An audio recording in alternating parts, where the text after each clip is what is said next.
देश भर में पिछले दिनों धार्मिक पर्वों के दौरान हिंसा की घटनाएं देखने को मिली। अब इस कड़ी में दिल्ली में भी जिस तरीके की हिंसा कल घटी है, चर्चाएं उत्तर प्रदेश में जोरों से हैं। प्रशासन अलर्ट पर है। एडीजे लोग हमारे संग मौजूद है। सर बताइए कि जो कल दिल्ली में घटा है, अलर्ट पर किस तरीके से यूपी में पुलिस रोक कर गया? हमारे यहाँ सतर्कता लगातार बढ़ती जा रही है। रामनवमी के त्यौहार से ही, रामनवमी है या रमज़ान का महीना है, बाबा साहब अम्बेडकर की जयंती थी, उसके बाद से गुड फ्राइडे था, महावीर जयंती थी, हनुमान जयंती है, आज ईस्टर का भी त्यौहार है।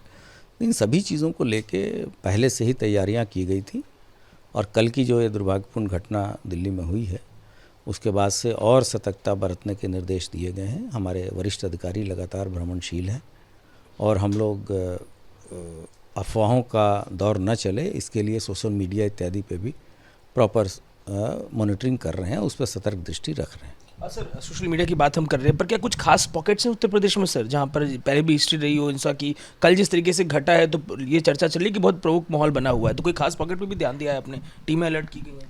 नहीं, हमारा तो प्रयास यही है कि सभी त्यौहार बहुत ही आपसी सहयोग और हर्षोल्लास के साथ मने, और इस संबंध में सभी लोगों ने, जो जितने भी हमारे धर्मगुरु हैं या जितने भी आयोजक हैं, विभिन्न वर्गों के हैं, उन सबसे हम लगातार टच में हैं। और हमारी जो लोअर मोस्ट लेवल पे जो अधिकारी हैं, जैसे थाने स्तर पे, उनकी भी लगातार मीटिंग है। हम अपने डिजिटल वॉलंटियर्स को भी हमने सतर्क कर रखा है और हम अभिसूचना का भी संकलन कर रहे हैं, और साथ ही साथ जो जुलूस इत्यादि में जो प्रिकॉशंस लिए जाने हैं, उस पर भी हम पूरी कार्रवाई कर रहे हैं। सर जुलूस का आपने जिक्र किया, हमने देखा कि जो धार्मिक कार्यक्रम रहे, चाहे रामनवमी का रहा हो, उसमें मध्य प्रदेश में देखने को मिला, राजस्थान में देखने को मिला, कल के कार्यक्रम में भी देखने को मिला।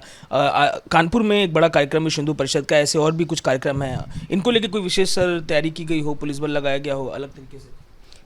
देखिए, दो तरह की चीज़ें होती हैं। जो पर्व त्यौहार होते हैं उसमें परंपरागत तरीके से ही कार्यक्रम होते हैं, तो जो परंपरा के हिसाब से हैं उनको पहले से उसकी तैयारी की जाती है। कोई नया कार्यक्रम आयोजन होता है तो उसके लिए सक्षम अधिकारी उसकी परमिशन देते हैं, उस हिसाब से ही वहाँ फोर्स का व्यवस्थापन, उसकी प्लानिंग इत्यादि की जाती है। तो जितनी भी चीज़ें आपने बताई हैं, उन सब पे हमारे वरिष्ठ अधिकारी ने पूरा उसकी प्लानिंग की है और उसकी व्यवस्थाएं कराई गई हैं। देश भर में तमाम जगहों पर हो रही घटनाओं के बीच में उत्तर प्रदेश में तैयारियां पूरी हैं, अलर्ट पर प्रशासन है और सुरक्षा के एहतियातन कदम उठाए जा रहे हैं। कैमरा पर्सन राजेश पांडे के संग अजय दुबे, AP न्यूज़, लखनऊ।